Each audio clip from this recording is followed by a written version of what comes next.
Hola, ¿qué tal amigos? Los saluda su amigo Carlos López en esta entrevista que traemos para todos ustedes. Hoy tenemos a un invitado de súper lujo. Así es, súper lujo. Expresidente de Jaguares de Chiapas, ex directivo del Atlas, ex directivo de los Gallos Blancos de Querétaro, por una gestión de admirarse, de aplaudirse, señores. Analista en TDN, ahora TUDN, director de comercialización y mercadotecnia. También lo hemos visto.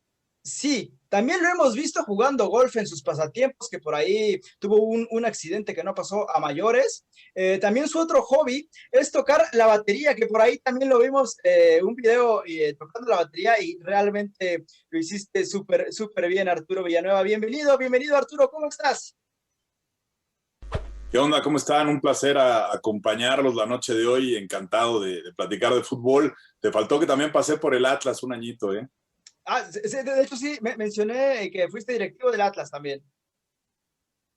Es que el internet no está tan bien y por momentos te cortabas, pero aquí andamos listos para cotorrear. Perfecto. Bueno, voy a saludar con muchísimo gusto a los compañeros que tengo hoy. Mauricio Díaz, ¿cómo estás, amigo? ¿Qué tal, Charlie? ¿Cómo estás? Yo muy bien, saludando también con mucho gusto a Arturo, que nos concede su tiempo, que podría ser muy ocupado o tal vez sea de esas noches en las cuales no, pero de todos modos le agradecemos muchísimo y pues estamos listos para platicar de fútbol, que es lo que nos gusta. Osvaldo Vázquez, ¿cómo estás? Te mando un abrazo, amigo. ¿Qué tal, Carlos, compañeros? Yo la verdad es que estoy muy contento. Muy buenas noches, Arturo. La verdad es que es un placer tenerte aquí el día de hoy con nosotros y bueno, no tengo ninguna duda que va a ser una gran entrevista. Así es. Y por último y no menos importante, y como diría el dicho, los últimos siempre serán los primeros, Cristian Hernández, ¿cómo estás? ¿Qué tal, Carlos, Mau, Osvaldo? Arturo, un gusto que estés aquí con nosotros, un honor el poder tenerte aquí para hablar de lo que nos gusta, ¿no? Que es el fútbol. Sí, yo encantado de acompañarlos. La verdad es que disfruto mucho de estos espacios nuevos, frescos, con chavos que quieren buscarse un lugar en un mundo tan jodido y tan complicado como el fútbol. Así que cualquier cosa que les pueda aportar, aquí estamos. Perfecto, y bueno, vamos a empezar con las preguntas porque el tiempo de Arturo es oro. Entonces, yo quiero preguntarte, Arturo, vamos a empezar con esta pregunta. ¿Nos podrías contar a todos cómo es ser presidente de un equipo de fútbol o directivo? Porque todos vemos a 11 jugadores en el campo sin saber qué hay detrás. ¿Cuál era tu función dentro del club, perdón?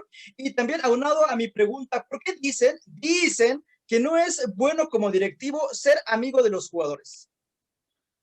Ser presidente ser una pesadilla acá. Pues es una chamba de mucha responsabilidad, la verdad, donde te tienes que involucrar en todas las áreas del club, en lo deportivo, en lo administrativo, en lo comercial, en la operación, en las relaciones públicas, en lo político, en las cuestiones sociales. Es una chamba que te demanda el 100% de tu tiempo. Yo no puedo entender los directivos que lo hacen por hobby, que no lo hacen de tiempo completo. Para mí es una chamba que te demanda prácticamente 20 horas del día, 7 días de la semana.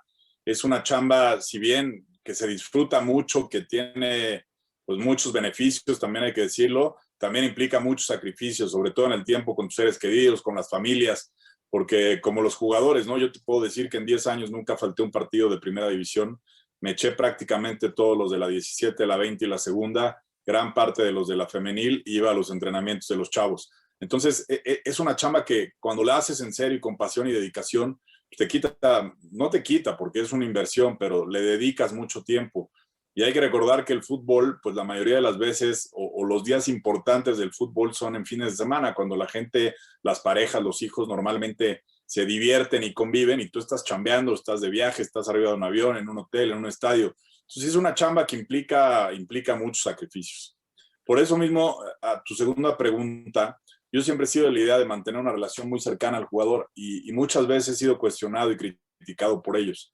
Eso es una línea complicada. Hay muchos directivos que dicen que no puede haber una buena relación, que no debe haber una amistad, que no puede haber una relación tan cercana. Yo estoy en contra totalmente de eso. Por lo menos mis gestiones, y así lo dicen mis jugadores, son todo lo contrario. Yo soy sumamente cercano, tengo la fortuna de tener amigos que han sido exjugadores míos, que hoy mantengo la amistad con ellos muchos años después, porque cuando convives con ellos todo el tiempo, incluso más que con tus familias, más que con tus amigos, pues es imposible no crear un vínculo, una relación. Lo que sí es que es bien importante, porque es una línea bien delgada, porque al final pues es una relación laboral y tú eres de alguna manera el jefe, que siempre el respeto y la amistad no se confundan. Ahí es cuando tienes que tener mucho cuidado y cuando es necesario marcar esa línea, ¿no? Porque hay veces que sí los jugadores se llegan a confundir y abusan a veces de la confianza, y ahí es cuando tú tienes que saber medir cuándo poner un alto, cuándo guiarlos por un camino diferente. Pero a la pregunta concreta, yo sí creo en la buena relación y en la amistad entre un directivo y un jugador. Perfecto, sí, porque te veíamos ahí de amistad con varios jugadores, por ejemplo, el Negro Martínez, Ciña, hasta incluso el mismo Ronaldinho Gaucho, que también estuvo ahí cuando estuviste gestionando los Gallos Blancos de Querétaro. Voy contigo, Osvaldo Vázquez, te paso el balón, adelante. Muchas gracias, Carlos. Sí, Arturo, bueno, ya nos contaste un poco de tu experiencia como directivo, pero bueno, yo quisiera preguntarte, ¿cuál piensas tú que es la clave para que un equipo pueda ser exitoso? Y bueno, exitoso estamos hablando de que, bueno, consiga el título o quizás a lo mejor se salve del descenso, que también es el objetivo de muchos equipos. Digo, ahora ya no existe, pero bueno, no creo que nadie quiera pagar 120 millones, ¿no? Entonces, ¿cuál piensas tú que es la clave de un equipo para el éxito? Pues mira, yo siempre he sido de la filosofía, y así le he transmitido en los grupos de trabajo que he tenido, que para que un equipo funcione, tenemos que estar todos en el mismo barco. Yo le doy el mismo peso al trabajo que hace el canchero, al trabajo que hace la persona de intendencia que nos ayuda a limpiar las oficinas o los baños, al trabajo que hacen los utileros o los masajistas, o al trabajo que hace el que anota el gol de triunfo o ataja un penal el día del partido.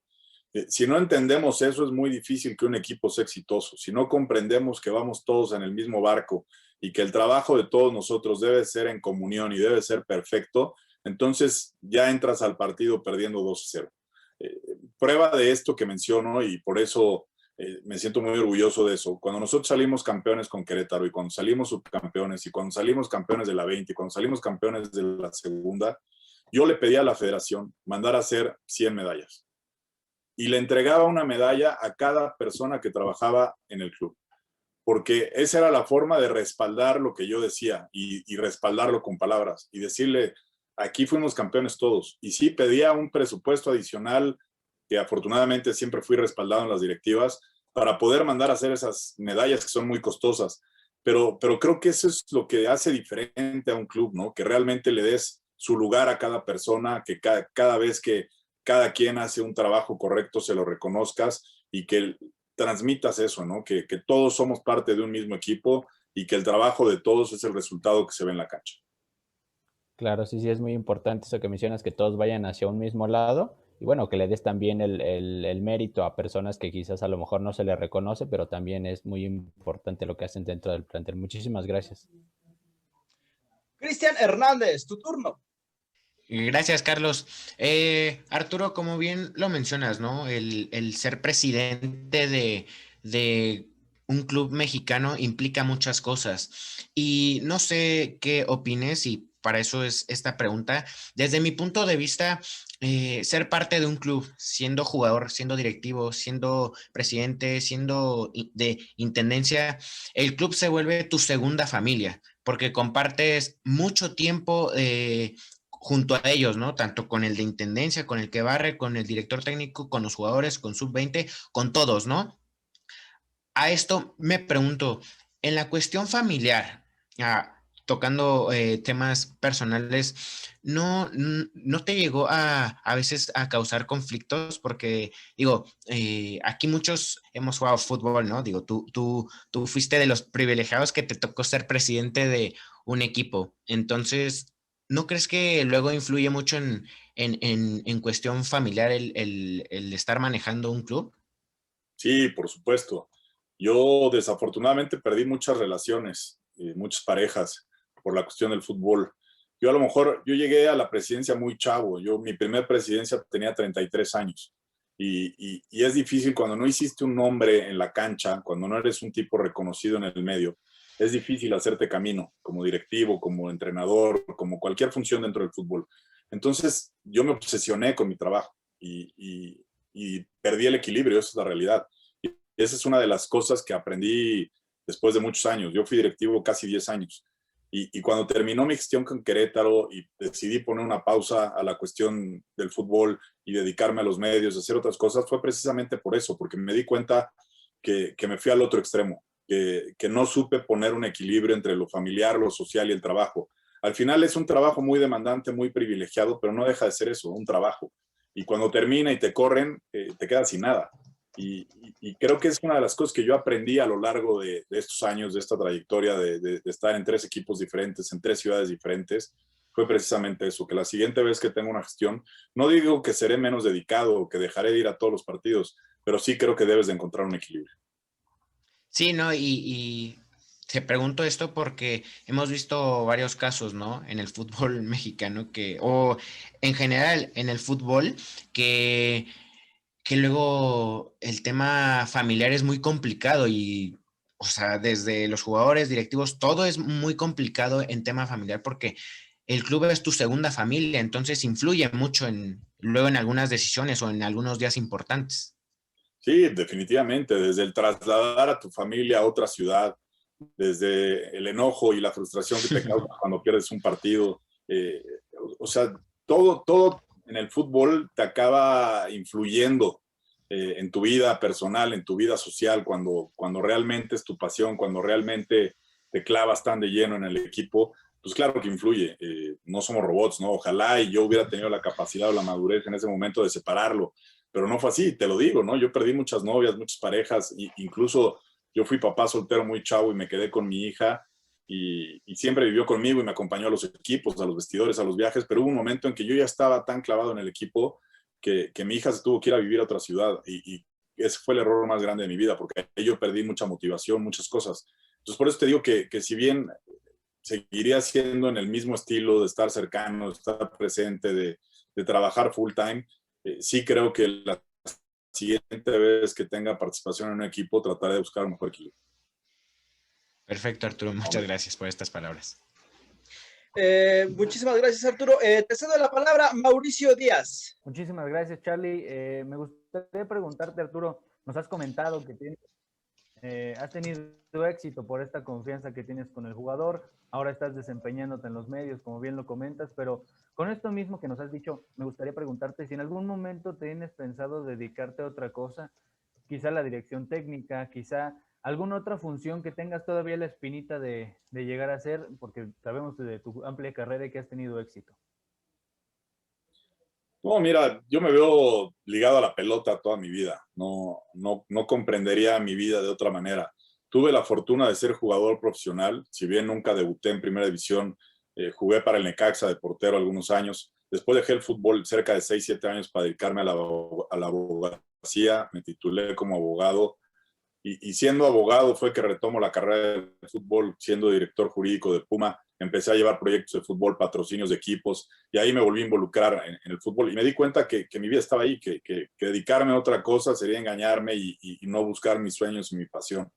He tenido la fortuna de ser jugador, he tenido la fortuna de vivir el fútbol desde el lado del patrocinio comercial, como fue con la marca Puma. He tenido la fortuna de ser director comercial de 3 equipos, como lo fueron Morelia, Jaguares de Chiapas y Toros Neza. Tuve la fortuna de ser presidente de Jaguares, la fortuna de ser director de operaciones de Atlas y la fortuna más grande de ser presidente del Querétaro. Entonces, la verdad me considero muy afortunado que he tocado prácticamente pues todos los puntos del fútbol, ¿no? Todas las aristas. Eh, en la parte de la dirección técnica empecé la carrera de entrenador, hice un módulo y en algún momento lo pienso terminar, pero no lo hago con el fin de dirigir. Yo creo que mi chamba no está ahí. Yo soy un directivo y tengo muy claras mis funciones y lo que me gusta y para lo que soy bueno. Yo creo que ser director técnico implica otras virtudes que a lo mejor no me considero el mejor en ellas. Sí lo quiero terminar por una cuestión de compromiso conmigo mismo y sobre todo por cultura general del medio en el que me muevo. Pero no, la verdad yo estoy muy contento en los medios, pero sí traigo la espina de volver en algún momento a tomar una directiva de un equipo. No, y lo comentas muy bien.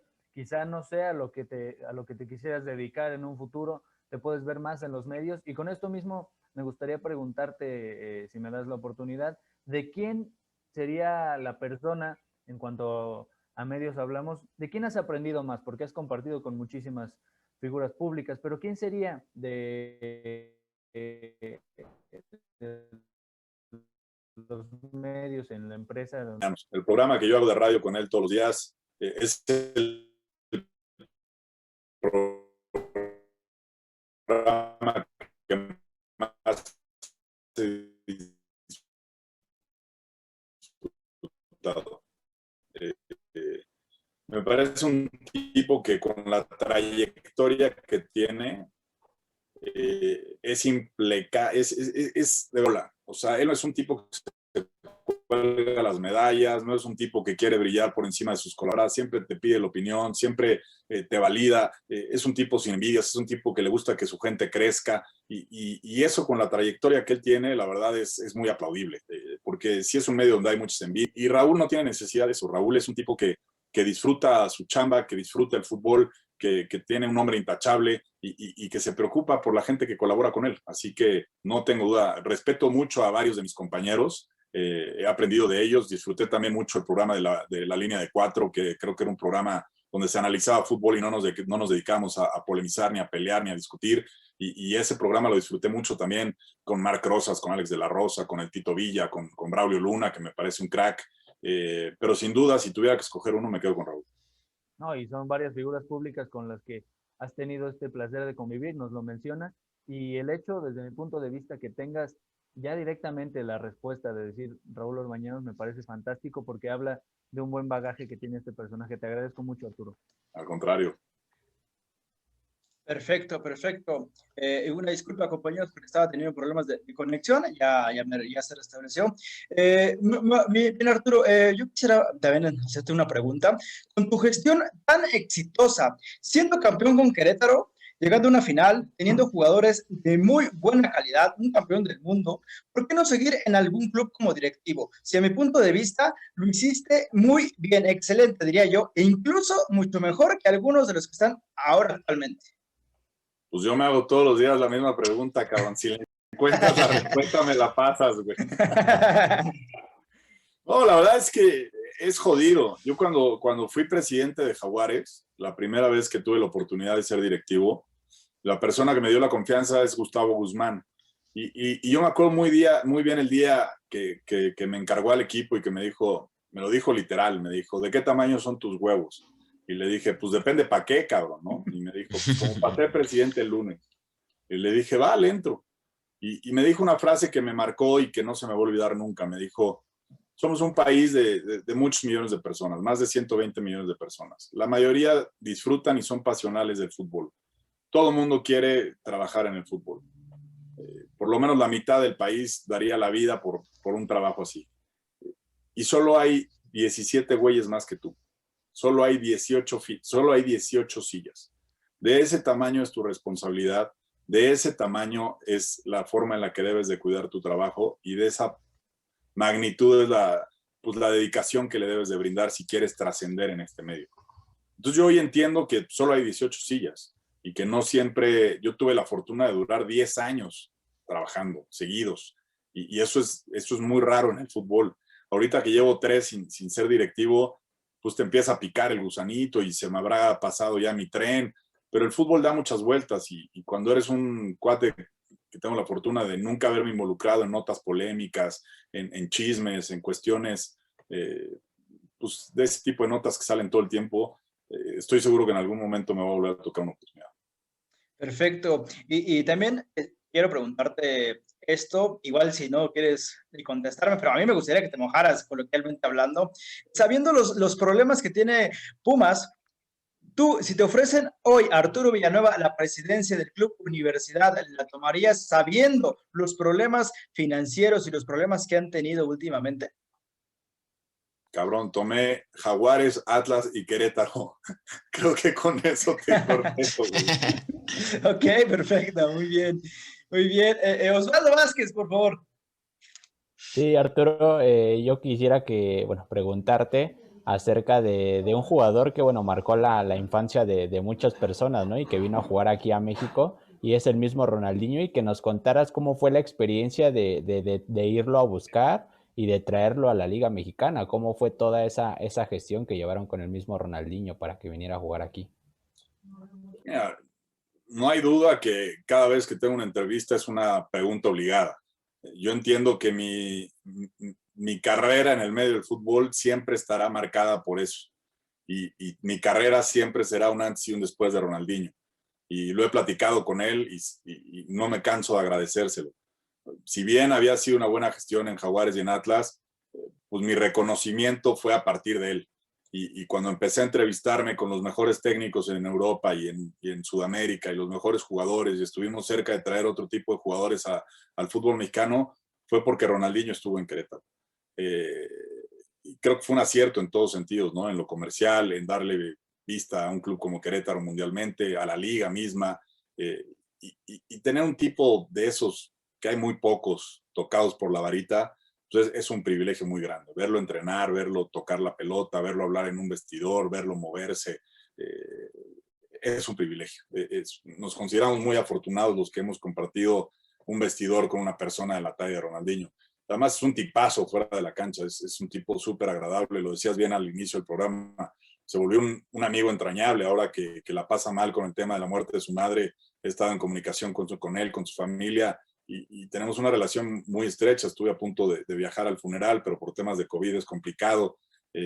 Pero sí, es un tipo que cambia la dinámica y la historia de un club, sin duda.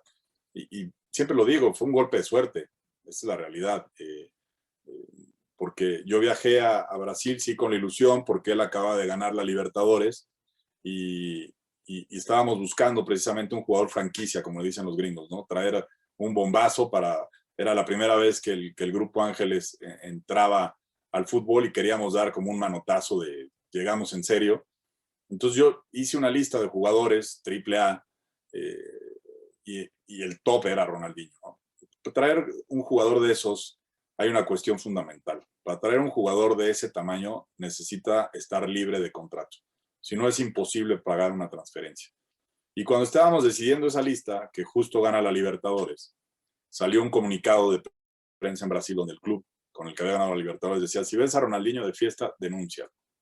Y Ronaldinho pues, se encabrona y dice: qué manera de pagarme, los acabo de ser campeones del torneo más importante, y ellos se van por ahí, ¿no? Entonces él anuncia que sale del club y les dije: es el momento de ir por él. No tiene contrato, está excelentes condiciones, tanto físicas como mentalmente, como atléticas, porque prácticamente ganó solo esa Libertadores. Entonces dije, pues es un golpe muy lejano, pero no perdemos nada con intentarlo. Y así tomé el avión a Brasil. Nadie sabía, ni mi directiva, ni nadie sabía, solo el dueño del equipo, a lo que iba a Brasil, ni mi familia sabía que iba a buscar a Ronaldinho. Y me senté con el hermano, hablamos con el hermano, nos pusimos una buena borrachera el primer día, no hablamos nada de fútbol, y me dijo: bueno, ya hoy imposible hablar de este tema porque ya los dos estamos absolutamente borrachos, pero te invito a una reunión mañana en mi casa. Me fui al día siguiente a casa del hermano, y ahí, por casualidad, Ronaldinho le marca por teléfono y el hermano le dice: oye, pues está el pinche loco mexicano este que dice que te quiere llevar a jugar a México. Y Ronaldinho, como es, le dice: pásamelo. Y me dice el hermano: pues te habla Ronnie. Y yo no lo podía creer, ¿no? Pues yo soy el fan número 1 de Ronaldinho. Entonces hablo con él y desde ese momento me dijo: Presi, ¿cómo está? Qué gusto tenerlo en casa, tal. Muy respetuoso, siempre hablándome de Presi. Y me dice: bueno, pues yo estoy en Río de Janeiro. Nosotros estábamos no me acuerdo si en Sao Paulo o en algún otro lugar.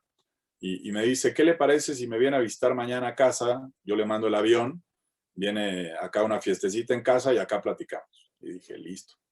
Y dije: a lo mejor no lo contrato, pero una fiesta en casa de Ronaldinho no me la pierdo ni en pedo, ¿no? Eso se lo cuento a mis nietos. Y así fue. Al día siguiente volé a Río, llego a su casa, un fiestón, y me prestan ahí un short porque yo no iba de trabajo, y me tiro a la alberca con él y empezamos a platicar de fútbol, del Barcelona, de su vida, de Rafa Márquez, de Daniliño, que jugaba en Querétaro, y él habían sido amigos de niños en las favelas. En fin, empezamos a hablar y desde el primer momento la verdad es que hubo mucha química entre él y yo. Y hay un momento en la plática donde él se voltea y me dice: bueno, Presi, si yo le digo que me voy a jugar a Gallos Blancos, ¿qué espera de mí?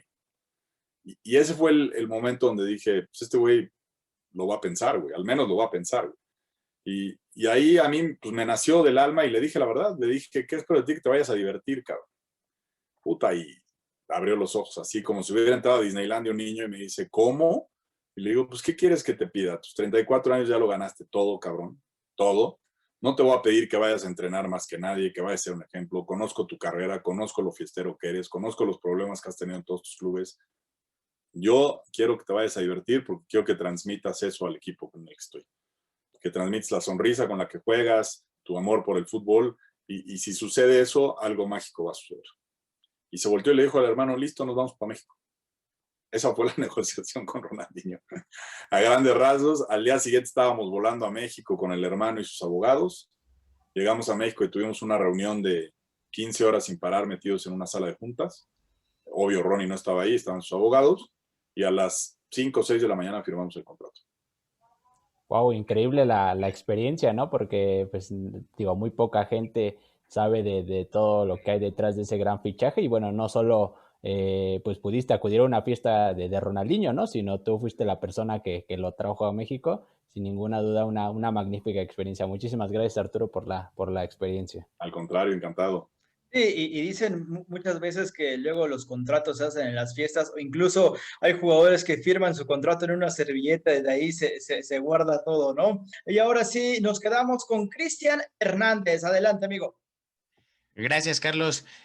Arturo, qué gran experiencia, ¿no? La que nos acabas de contar con Ronaldinho. Digo, estos amigos, ¿no? Que te da el fútbol, estos hermanos que llegan a surgir en el fútbol. Oye, preguntarte, si bien sabemos, Ronaldinho, como tú lo dijiste, es un gran amigo tuyo. Sabemos que en el fútbol hay muchas envidias, hay malos amigos, luego, pues, hay cosas ahí detrás que tú no sabes que te están dando una puñalada por la espalda, ¿no? A lo largo de toda tu carrera como presidente, en estos 10 años sin parar que tuviste, ¿con qué jugador o directivo fue con el que más trabajo te costó estar, pues, charlando, trabajando en los distintos equipos que tuviste? Todos los entrenadores. No hay un entrenador, hay una frase en el fútbol, en el medio, que es común y dice, no hay nadie más humilde en el mundo que un entrenador sin chamba y no hay nadie que sea peor dolor de huevos que un entrenador con éxito, cabrón. Entonces, la realidad es esa, los entrenadores son complicadísimos, se entienden ellos solos, hay veces que no entiendes por qué trabajaron toda la semana una estrategia, un parado y el día del partido cambian todo, que no le dan continuidad a ciertos proyectos de los que se han hablado, pero al final ellos se juegan su chamba también cada fin de semana y por eso tienes que respetar ese tipo de situaciones, ¿no? Pero sin duda lo más difícil es convivir con los entrenadores, porque muchas veces tú desde arriba ves otras situaciones, tú desde el proyecto integral ves otras situaciones y ellos solo quieren ganar el partido, no importa que tú les digas, hey, este proyecto es con los chavos, hay que darle a los chavos, hay que darle cabida a los chavos, ellos al final, pues el día del partido, ellos tienen una hojita que la llenan con la alineación y ellos se la juegan. Es complicado, la neta, el trato al día a día, sobre todo con monstruos como Vucetich, ¿no? Que con la trayectoria que tiene, pues te ve como si tú fueras un chavito, ¿no? Y te dice, puta, ¿y tú qué me vas a enseñar? Pues no te voy a enseñar, pero por algo tengo la responsabilidad hoy de llevar un club, ¿no? Soy tan chingón como tú y tengo la experiencia que tengo porque nadie me la regaló. Entonces, ese tipo de cosas en los momentos tensos son apremiantes y tú tienes que ser muy hábil en qué batallas escoger para no desgastar la relación del día a día. Con los jugadores, la verdad es que es mucho más sencillo. Los jugadores son, la verdad, yo los he aprendido a conocer y es mucho más sencilla la relación. Al jugador, mientras le abres de frente, le digas la neta y mantengas una buena comunicación, el trato del día a día es mucho más sencillo. Sí, ¿no? Y te preguntaba esto porque nosotros los medios de comunicación luego deducimos muchas cosas, ¿no? Ay, este jugador salió enojado del partido y ya está enojado con todos. O ay, este directivo salió muy caliente del partido por las circunstancias y ya está enojado con todos. Más que nada, por eso te preguntaba, ¿no? Porque luego nosotros, los medios de comunicación, decimos muchas cosas que luego no son ciertas. Sí, lo que pasa es que al final, pues tú relatas lo que ves en la tele o en el estadio, pero no conoces lo que hay atrás en la semana, no conoces la situación personal de un jugador, no conoces, a lo mejor no rindió ese partido porque está divorciando de su vieja o porque su hijo está enfermo en el hospital o porque su mujer está pariendo. Hay muchas situaciones que en la tele o en la grada no se ven. Hay que estar en el día a día para conocerlas, ¿no? O decisiones que toma un directivo que a lo mejor muchas veces ni tú mismo estás de acuerdo, pero el dueño te está pidiendo hacerlo así y al final él es el que manda porque es el dueño del changarro. Entonces, pues sí, hay veces que los medios de comunicación, y ahora que estoy dentro de uno de ellos, lo veo con más claridad, pues toman juicios de situaciones que se ven sin conocer lo que hay en el día a día, ¿no? Por eso cuando me preguntabas, por ejemplo, lo de Pumas, ¿lo tomarías con todos los problemas que hay? Pues ni siquiera sé cuáles son los problemas reales porque no conozco el día a día. O sea, puedo tener sensibilidad por mi experiencia y suponer ciertas cosas, pero no conozco el día a día, no sé realmente cuáles son los problemas. A mí siempre que me invitan a una entrevista de trabajo a algún equipo y me dicen, ¿cuál es tu proyecto? Les digo, no tengo, y se cagan de risa. Y les digo, me parecería irresponsable llegar, no sé, por darte un ejemplo, a la América y decir, pues yo llego a la América y este es el proyecto Arturo Villanueva. No, pues estás bien pendejo, güey. Primero conoce la historia, conoce el día a día, conoce qué necesitamos, conoce cuáles son las carencias de hoy, cuáles son las virtudes, quién funciona en el organigrama, quién no funciona, quién tira la hueva, quién tiene la camiseta bien puestas. Entonces, a veces sí es irresponsable emitir ese tipo de juicios, ¿no? Yo siempre lo digo, hay que ser bien cuidadosos con lo que decimos si no conocemos el trasfondo de lo que hay en ciertas situaciones. Sí, no, y ojalá que después de esta entrevista, ya con lo que nos estás diciendo que a ti te gustaría seguir en la presidencia de algún equipo, ojalá te marque algún directivo y próximamente te veamos en algún club. Pues hazme la buena, cabrón. No, bueno, te hacemos la buena porque de verdad, con lo que te hemos estado conociendo, Arturo, de verdad nos parece, se hablo por todos en general, una excelente persona, además de un excelente directivo, y de verdad qué lástima que el fútbol mexicano o también el fútbol mundial no tenga una persona como tú en su club. Pero te doy la palabra, mi querido Mau Díaz. Muchas gracias, Charlie. Arturo, también me gustaría preguntarte, nos lo acabas de comentar, quizá tú no eres un hombre que llegue ya con un proyecto hecho, algo trabajado, pero también nos comentas la parte de que tienes entrenadores con los cuales la relación podría llegar a ser un poco ríspida o algo distinto. Pero, ¿quién sería con los entrenadores que ya trabajaste?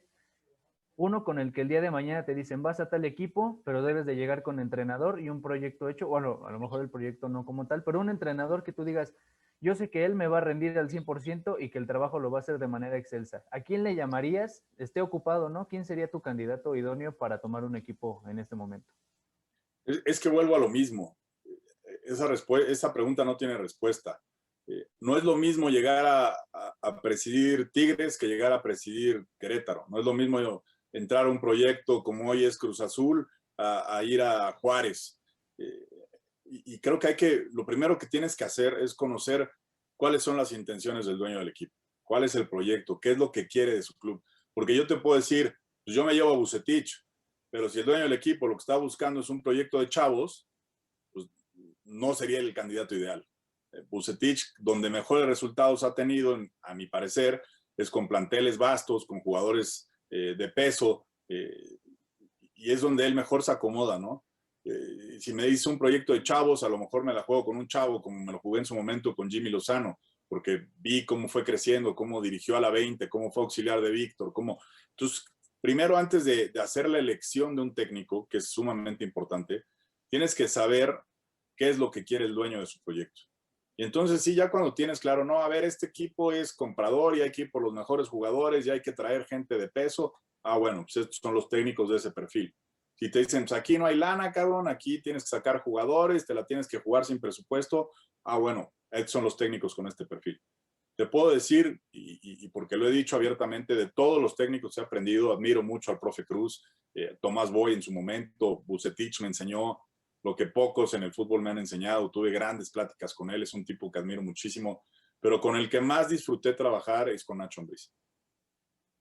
No, perfecto. Y lo comentas bien, se nota que eres no solamente un personaje que habla, sino que con hechos lo has demostrado y me lo das ahorita con argumentos de que no solamente es tomar el teléfono y hablarle a tal o cual porque yo ya tengo pensado algo, tienes que ver cómo se trabaja dentro del club. Asimismo, me gustaría preguntarte, y esto ya es algo un poco más personal, ¿quién sería tu técnico idóneo de Europa? No hablando para un proyecto o algo, un técnico que tú admiras y que su trabajo ha hablado, ¿quién sería tu, digámoslo, ídolo en la dirección técnica?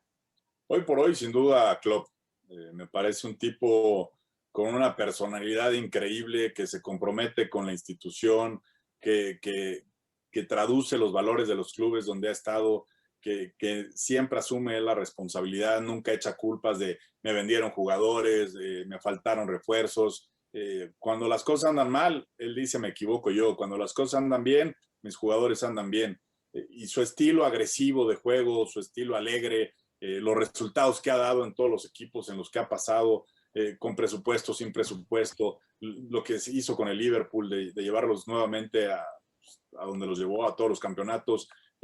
Para mí, sin duda, por personalidad, por imagen, por lo que transmite, por cómo es en la banca, por cómo se compromete con el público, cómo engancha con la tribuna, no tengo dudas que si algún día tuviera el presupuesto sería Jürgen Klopp. Mi sueño dorado de toda la vida era sacar del retiro a Rijkaard. Me parece que ese es el tipo que mejores resultados ha dado. Creo que el fútbol ha sido bastante injusto con él porque todas las medallas se las colgó Guardiola en ese Barcelona, pero creo que el que realmente armó ese proyecto, ese estilo, ese nuevo fútbol del tiki-taka, de conjuntar a los jugadores idóneos y de cambiarle la cara a un club como el Barcelona, que tenía mucho tiempo de no pelear nada, a ser un club sumamente exitoso, fue Frank Rijkaard. Es una pena que después de lo que hizo en Barcelona nunca más haya accedido a tomar un proyecto. Yo lo busqué estando en Querétaro, te digo, estoy loco y me vale madres a mí eso de puta madre, puta, es Rijkaard, ¿cómo venía a Querétaro? Pues el no ya lo tienes, cabrón, y no pierdes nada con tocar la puerta ahí y decirle, pues está esto, ¿no? Así lo hice con Lopetegui en su momento, prácticamente estaba contratado en Querétaro, al final el dueño tomó otra decisión y 3 meses después dirigía a España. Y es un tipo que pudo haber venido a dirigir a Gallos del Querétaro y hoy pertenece a los 5 entrenadores más importantes del mundo. Si no preguntas, no avanzas para mí, ¿no? Sí, claro, y no veo descabellado con lo que nos comentas y con lo que has trabajado a lo largo de tu carrera, que en algún momento traigas un personaje como el que mencionaste, Jürgen Klopp, o alguien de los que está en la sintonía de los 5 más importantes de Europa. Te agradezco mucho la respuesta, Arturo. Gracias a ti. Perfecto, pues vámonos ya con la última ronda de las preguntas para Arturo Villanueva y en esta ronda, bueno, voy a abrirla yo con 2 preguntas para ti, Arturo. La primera pregunta, ¿qué pasó en la transición de Jaguares con Querétaro, esa extraña fusión que se hizo ahí? ¿Les avisaron desde antes? ¿Y tú cómo ves esos movimientos extraños? No sé si los haya hecho la liga o no sé. Y la segunda pregunta es un poco personal. De niño, ¿quién fue tu modelo a seguir y por qué decidiste tú ser directivo? No sé, alguien que nos puedas platicar que haya sido tu ejemplo, tu motivación o algo, o alguien que te haya marcado desde niño. Mira, la primera pregunta no fue una fusión ni un cambio de franquicia, como mucha gente asume. La realidad es que el equipo de Jaguares se vendió y me tomó por sorpresa. Yo estaba en Brasil a punto de comprar un jugador. Me llamó mi jefe y me dijo, ¿ya cerraste el contrato? No, estoy a 20 minutos. Y me dijo, pues ya no lo cierres, ya no tienes equipo, ya se vendió. Literal. Me regresé del avión de Brasil sin tener chamba. La compró una empresa y decidió llevarse la franquicia a Querétaro. Después, ciertos personajes en Chiapas deciden que había sido un error de quedarse sin fútbol profesional y ellos a su vez compran al San Luis y se lo llevan de vuelta a Chiapas. Pero ya eran entidades y franquicias totalmente diferentes. Fueron coincidencias en tiempo, pero fueron ventas definitivas de las 2 franquicias y los dueños decidieron llevarlas a ciudades diferentes. Fue muy doloroso, ¿no? Enterarte así que te quedas sin chamba y como lo dices, es muy raro. Yo estaba en Brasil y le decía a los directivos con los que estaba sentado, pues ya no puedo comprar el jugador porque ya no tengo equipo, se va a ir a otra ciudad. Me decía, no mames, mejor dime la verdad, ¿qué jugador vas a llevar? Te estoy diciendo la verdad. Me dice, eso sucede en Brasil, queman el club, queman el estadio, queman la ciudad, se hace un desmadre, se para Brasil. Le dije, sí, eso solo sucede en México, pero sucede. Y de hecho fue muy curioso porque en la venta de esa franquicia de Jaguares, gran cantidad de los jugadores se fueron a Querétaro. Y yo, siendo directivo de Atlas, un día fui de visitante y me tomé una foto con ellos y subí Pues con mis amigos los jaguayos. Y un año después termino siendo presidente de Querétaro y me reencuentro con muchos de esos jugadores. Y la afición, que tiene un pique muy importante con Atlas, al principio me odiaba por ese tweet, porque dije que eran jaguayos, pero yo nunca lo dije de forma despectiva. Lo dije porque los había tenido en Jaguares, únicamente.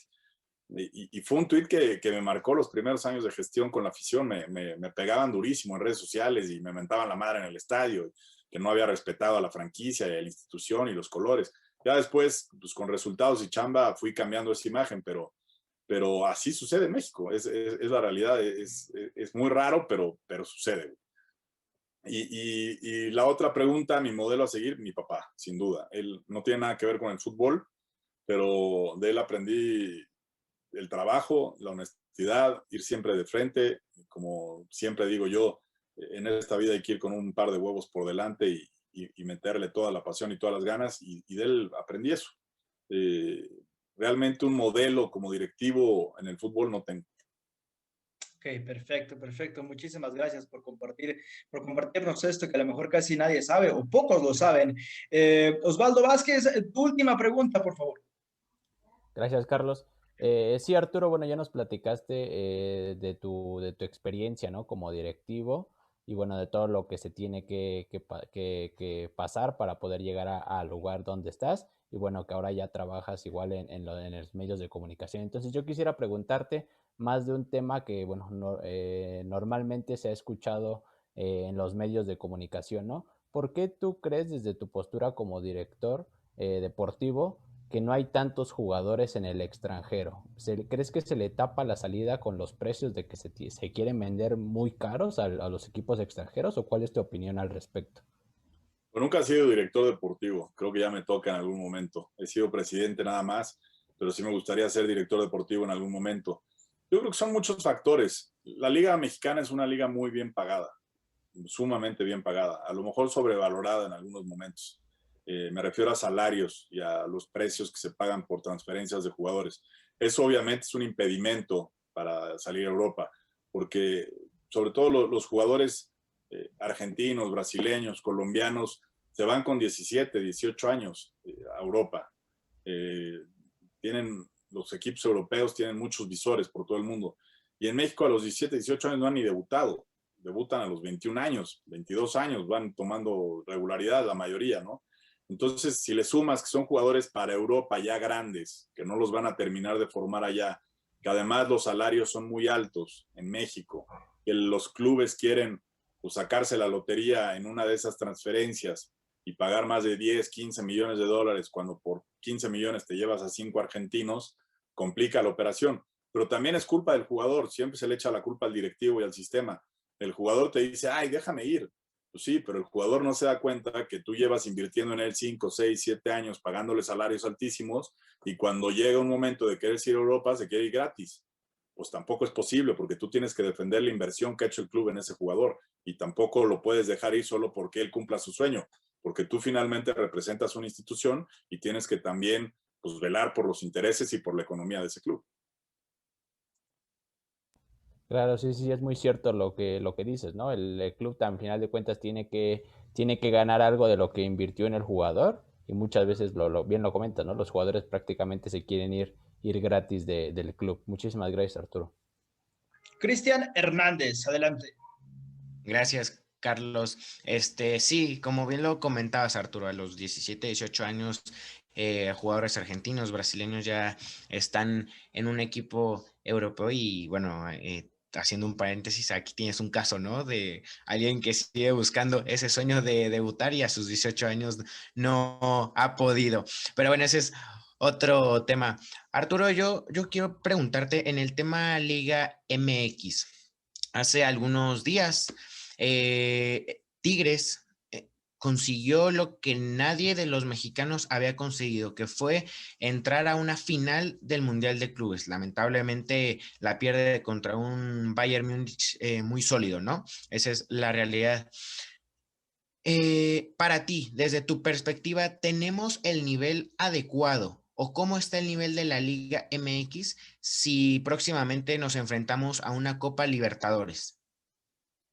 Yo creo que son temas bien diferentes. Creo que para entrar a Libertadores se ha demostrado que México tiene nivel de sobra. Es más, creo que la Liga Mexicana hoy es más fuerte que cualquiera de Sudamérica, descartando la brasileña posiblemente. Pero más que la argentina, que la colombiana, que la ecuatoriana, no tengo dudas que la Liga Mexicana es muy superior en nivel, en estructura, en economía, en muchas situaciones. Cuando vas a pelear a Europa, ahí es otro cantar, ¿no? Fue el plantel más importante de México, hablando en cuestiones de lana, de nómina, por decirlo de una manera, y con un jugador del Bayern Múnich pagabas el equipo completo de Tigres. Y como en cualquier deporte, lo ves en el americano, lo ves en el béisbol, lo ves en el básquet, las nóminas altas terminan por matar. O sea, claro que hay historias de cenicientas y por eso es tan bonito el deporte, ¿no? De repente te puedes encontrar con un Leicester que gane la Premier, ¿no? O un Querétaro que se haga campeón de Copa ganándole a Toluca, Cruz Azul y Chivas.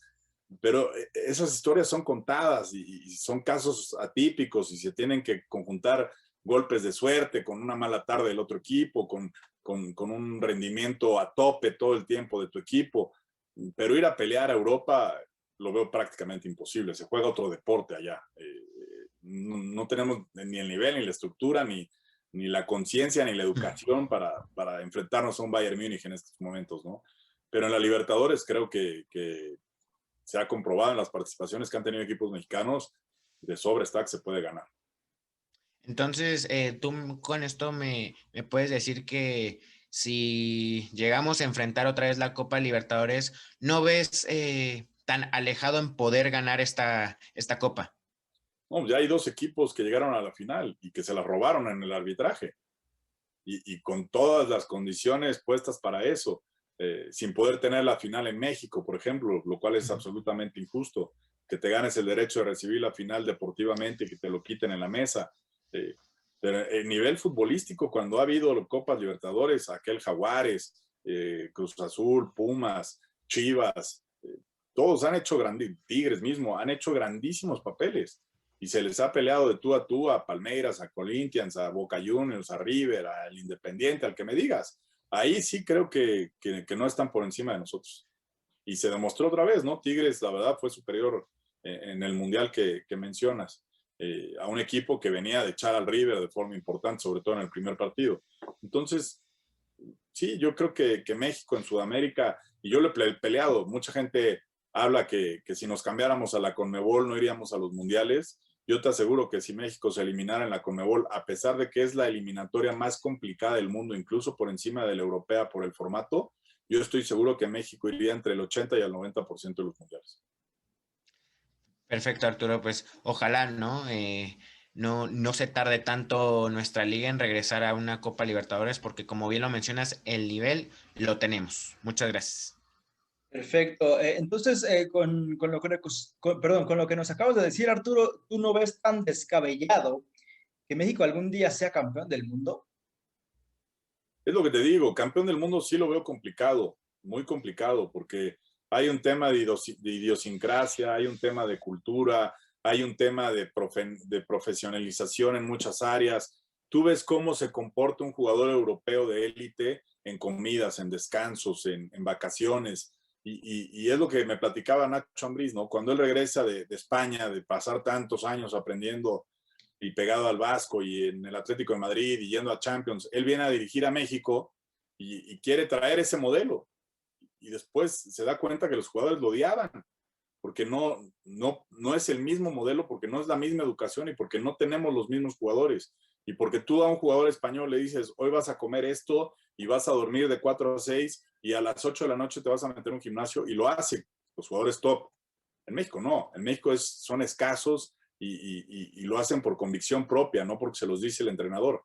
Entonces yo creo que ahí sí todavía hay un trecho largo, ¿no?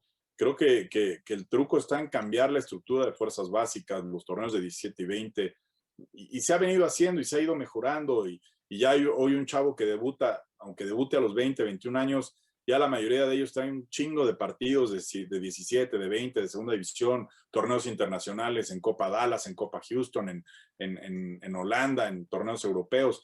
Entonces ya hoy el jugador mexicano llega con una experiencia y un bagaje que como se dice en el medio, ya no te cagas cuando enfrentas a las grandes potencias. pero sigue habiendo un trecho largo para pelear con ellos. Perfecto, perfecto. Mauricio Díaz, adelante.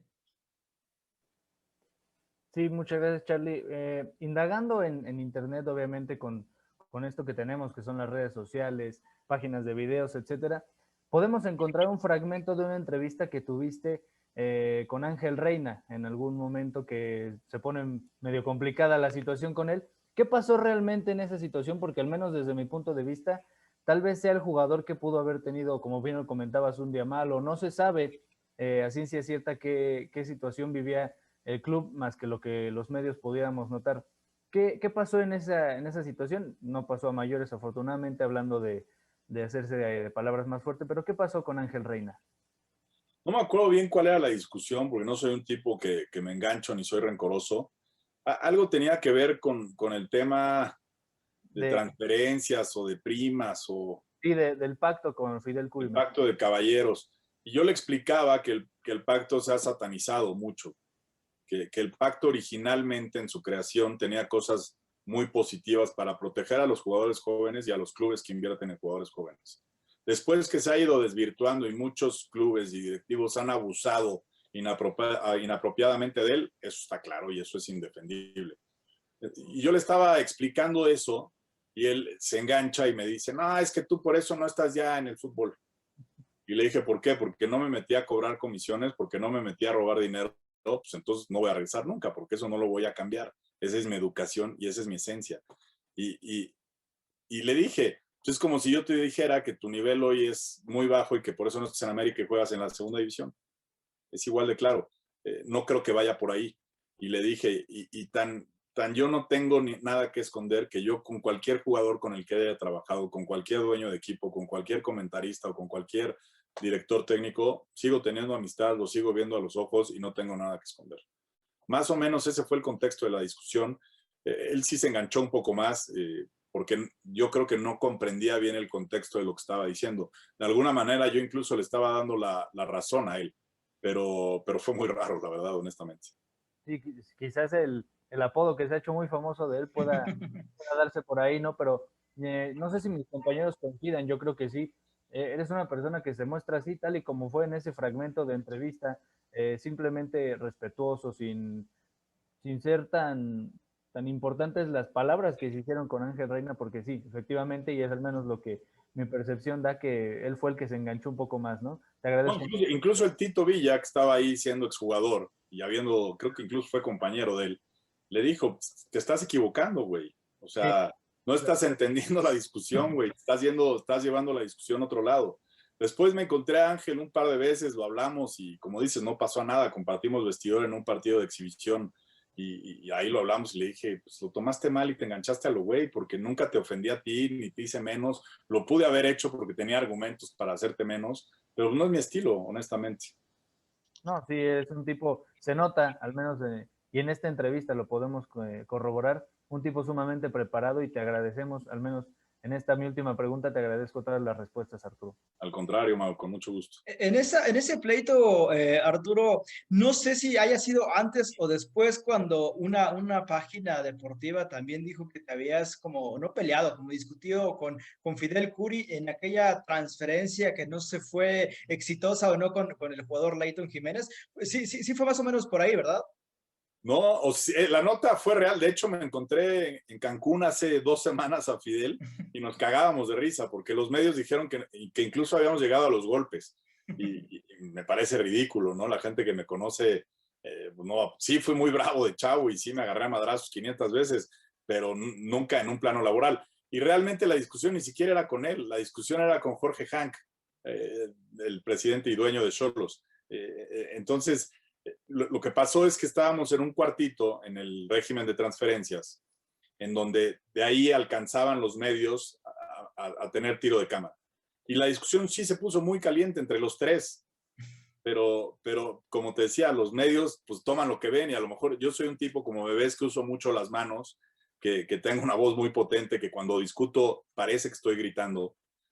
Pero fue una discusión de fútbol acalorada, de cabrón, ya habíamos quedado en algo, que yo me iba a llevar a este jugador, ¿por qué se lo vendes a este cabrón? Si ya teníamos un arreglo de palabra, me parece lamentable que faltes a tu palabra, pero quedó en eso, ¿no? Él estaba en su derecho de comprar al jugador, que era Leighton Jiménez. Entonces, sí, fue una discusión acalorada, como si hubiera cámaras adentro del cuarto donde estamos todos. No, puta, pues se espantan, que dirían que es la guerra civil allá adentro. Perfecto, perfecto. Pues te agradezco muchísimo, Arturo Villanueva. Yo creo que tenemos todavía miles de preguntas por hacerte, pero bueno, eso ya sería para bueno, si es que nos los permites para otra entrevista, Arturo, porque obviamente el tiempo tuyo es oro. Ya para finalizar, queremos hacer una pequeña dinámica ya rápida, mi querido Arturo. Vamos a decir una palabra cada quien y tú vas a decir lo primero que se te venga a la mente con la palabra, ¿correcto? Sí, venga. Perfecto. Mi palabra es jaguares. Mi primer amor. Osvaldo Vázquez. Sí, mi palabra es fútbol mexicano. Mi vida. Mauricio Díaz. Querétaro. Mi casa. Y por último, Cristian Hernández. Ronaldinho Gaucho. Amigo. Perfecto, perfecto. Pues ahí tienen para todos ustedes la entrevista que Arturo Villanueva nos concedió. De verdad, increíble las respuestas que nos dio, que yo en lo personal no sabía a ciencia cierta. Yo creo que hablo también por mis compañeros, nos quedamos con el ojo cuadrado, ¿no? Como dicen coloquialmente. Te agradezco muchísimo, Arturo Villanueva, por este tiempo que nos diste. De verdad, muchísimas gracias. Eres una increíble persona y de verdad, yo en lo personal te digo que tienes todo para triunfar en el fútbol mexicano y en el fútbol de Europa porque estás realmente preparado. Y si no te contratan aquí, Arturo, yo creo que a mí me gustaría verte en un equipo europeo. Sin duda la vas a romper, la verdad. Te agradezco mucho por tu tiempo, Arturo. Muchísimas gracias, Mauricio Díaz, por estar aquí. No, muchas gracias a ti, Charlie. Cristian, Osvaldo, un gusto volver a compartir con ustedes. Arturo, te repito que es sumamente una entrevista fantástica la que hemos tenido el día de hoy. Las vivencias que tienes son magníficas. Yo tampoco tengo duda de que si regresas al fútbol mexicano como directivo en cualquier gestión la vas a romper. Me gustaría también, y te lo digo abiertamente, me gustaría verte en Europa porque no tengo duda de que la podrías romper en algún equipo de esa talla. Y de nuevo también te agradezco haber estado con nosotros. Cristian Hernández, muchísimas gracias. Muchas gracias, Carlos. Arturo, un gusto de verdad poder platicar contigo. Es un honor para nosotros el tenerte aquí en esta página. De verdad, muchas gracias por estas palabras que nos diste. Osvaldo Vázquez, muchísimas gracias. Muchísimas gracias a todos y bueno, en especial a Arturo, muchísimas gracias por tu tiempo. Y bueno, Arturo, la verdad es que fue una entrevista magnífica, ya lo mencionaron mis compañeros y esperemos pronto verte en un equipo. Y bueno, también no tengo ninguna duda que la vas a romper y que va a ser muy buena tu gestión. Te mando un fuerte abrazo. Muchísimas gracias. No, al contrario, yo agradecerles a ustedes. La verdad es que estos espacios, sobre todo a partir de la pandemia, han surgido muchos. Afortunadamente he tenido la oportunidad de convivir con muchos chavos, muchas entrevistas a lo largo de este año que ha sido difícil para todos. Y a mí me da mucho gusto que haya chavos que persigan sus sueños, que busquen espacios nuevos, de hablar de forma diferente. Siempre les digo lo mismo, ¿no? Cuando me preguntan a veces qué se necesita o qué recomiendas, les digo, busquen otra chamba porque este es muy jodido. Es muy difícil el medio, pero si están convencidos que por aquí es donde quieren chambear, se van a encontrar siempre, y lo viví en carne propia, con 300,000 nos y 300,000 puertas cerradas y 300,000 obstáculos. Pero si realmente es su pasión y es su sueño, tiren las puertas a patadas, rompanle la madre a quien se la tengan que romper y busquen su sueño hasta conseguirlo. Perfecto, perfecto. Pues muchísimas gracias a todas las personas que nos vieron. De verdad les agradecemos mucho. En nombre de Mauricio Díaz, Cristian Hernández, Osvaldo Vázquez y por supuesto nuestro invitado de lujo Arturo Villanueva, yo soy Carlos López y nos vemos hasta la próxima. Adiós.